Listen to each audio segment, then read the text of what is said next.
अरे अब कुछ मत पूछ विमला, लाख जतन करने के बाद भी महीने के आखिर तक हाथों में चमन्नी भी नहीं बच पाती। कभी अपने लिए कोई छोटी सी भी चीज लेनी हो तो 10 बार सोचना पड़ता है। तू सही कहती है, आमदनी तो बढ़ती नहीं, लेकिन दूसरी तरफ महंगाई दिन ब दिन बढ़ती ही जा रही है। राशन वाले का बिल, दूध वाले का उधार। अरे तुम औरतें बस इसी तरह जिंदगी भर रोती रहोगी। खुद के पैरों पे खड़े होने की सोचो, तब तुम्हें पैसों के लिए किसी का मुंह नहीं देखना पड़ेगा। अरे तू इतनी बड़ी बड़ी बातें कर रही है, तू ही बता दे हम क्या करें। हम औरतें चाहे तो कोई छोटा मोटा व्यापार कर सकती हैं, जैसे कि साड़ी बेचने का। सुधा की बातें सुन सब औरतें हंस पड़ती हैं। ना भाई ना, मेरे पति को ये सब पसंद नहीं है, वो तो मुझे मार डालेंगे। दूसरी औरतें भी विमला की बात से सहमति जताती है और साड़ी का व्यापार करने से मना कर देती हैं। अगले दिन सुधा अपनी सास से ये बात कहती है। बस अब यही काम रह गया था, सारा दिन यही सब सोचती रहती हो।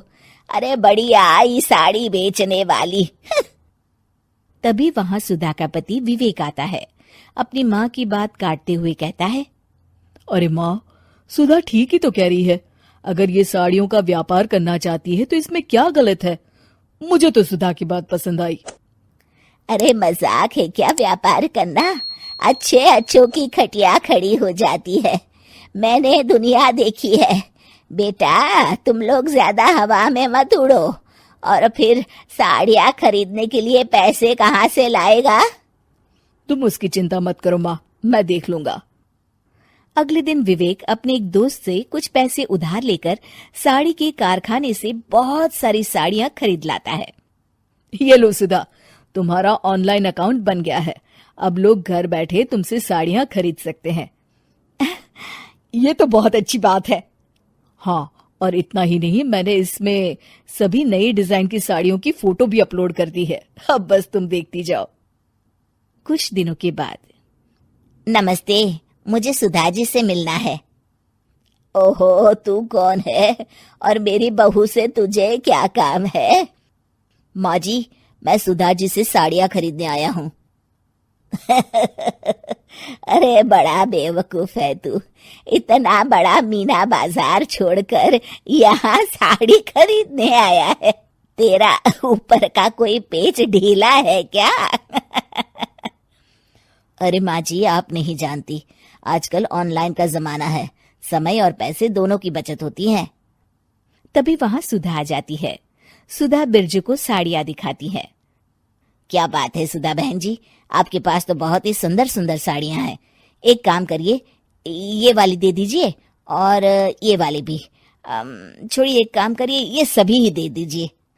सुधा की सास हैरान रह जाती है। अरे इतनी साड़ी का तू करेगा क्या?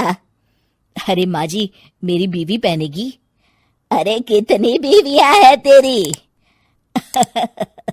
माँ जी आप भी ना, बीवी तो एक ही है। पहले तो मैं 2-4 साड़ियाँ लेने आया था, लेकिन अब पूरी 20 साड़ियाँ ले जा रहा हूँ। ये लीजिए सुधा बहन जी, आपके पैसे, चलता हूँ। धीरे धीरे सुधा के द्वारा घर में खोली गई छोटी सी दुकान चल पड़ती है और देखते ही देखते सुधा के घर ग्राहकों की लाइन लग जाती है। पैसों की आमदनी देख सुधा की सास की आंखें फटी की फटी रह जाती है।